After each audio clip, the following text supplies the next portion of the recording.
a feeling of disappointment tonight? Yeah, disappointed by the outcome. I think we did well to we went 1-0 down, probably should have cleared it better, and then I think we did well to get in at half time at 1-1. And then I actually think we started the half brightly. I thought we were better and we had sorted out a few things tactically. And then the disappointing thing is, you can't come away to places like this and concede on a set piece really. I'm not sure, someone was saying it was offside, but I'm not sure. But we have to be strong, work so hard and then concede on a set piece, and then it's always going to be a difficult place to try and push. And then we've probably got done being open again for the third.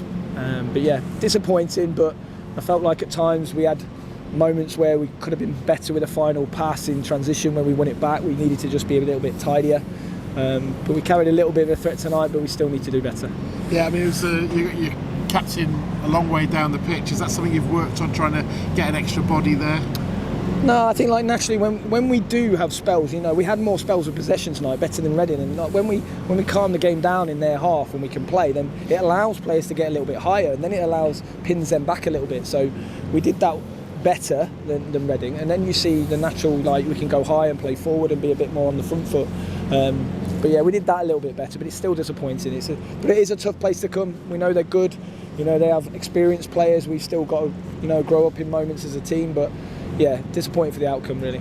Yeah, it felt you started, like you said, the second half better, but it was a quick corner that seemed to catch them out. Yeah, that, and we talked about that. We talked about corners, and yeah, in the end, that's why it's disappointing, because I felt like we started the second half better. They were under pressure, and if we could have, another 5-10 minutes, we were going to be the dominant team. But then that corner just blew all steam out of us, really.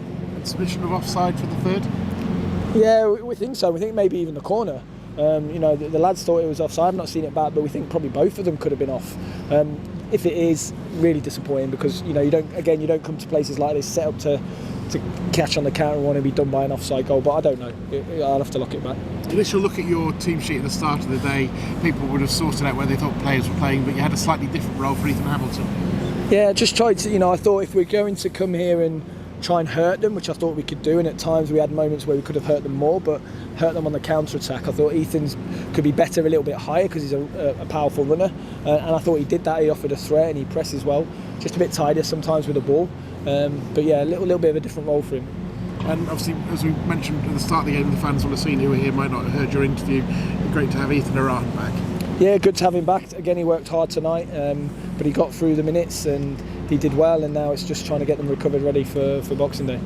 And just looking at the looking forward now with things, you've got a bit of work now. You've got a bit of a break as well with the game coming up for Boxing Day. Yeah, a bit of a break. Then we need to go into planning and match prep for Boxing Day, and I think we've just got to keep going and trying to fight for every point we can get at the moment. And through this Christmas period, it's going to be tough. We've got some big teams, Derby again, not so far away, and Bolton, and they're tough teams, but we've just got to keep fighting. And if we can get something out of the games and nick a win or nick a point, I think it's good for us. Goals is at a premium at the moment. Is January not come soon enough for you? Yeah, I think we can all see that Jovan again. It's tough for him because he's young, but we just need a little bit more of a threat on the top line. I think we can see that, and we need goals. Yeah, it's about goals, isn't it? So And are you hopeful you can do something? I know obviously Jack Moylan's suddenly available for you at the start of January, but are you hopeful you might get some other additions in? Yeah, that's for the club. That's for the club and the board and Jez to look at it. I'm hopeful that we can, maybe move some parts around in the jigsaw, but we're still waiting on a few players to come back from injury and how long that takes. So we've got some good players that Ben House and people like that offer us something a little bit different to the other strikers, but it's trying to get that jigsaw right in January. And Michael, obviously much more important things than football. I know right in front of me I can see you having a little pin badge under the Lincoln City crest, and I know that the goalkeepers were warming up in shirts as well for the Royal Marsden Cancer Charity. Important that the club recognise and support Josh Vickers and his family. Yeah, I know that the story about Josh Vickers and his family, his wife, is it's a tough story, and I think sometimes football we think is really important, but actually life is the most important thing, and situations like that is really important, and how we support it. And I know the fans support it, and Josh was a great player, and the staff and the lads love him to bits, and that the we can support that is really important, and help in that charity I think is so important. Like I said, I think someone once said football's the most important thing of the least important things, and yeah, I definitely agree with that. So it's good to see that support from the fans in Lincoln City as well.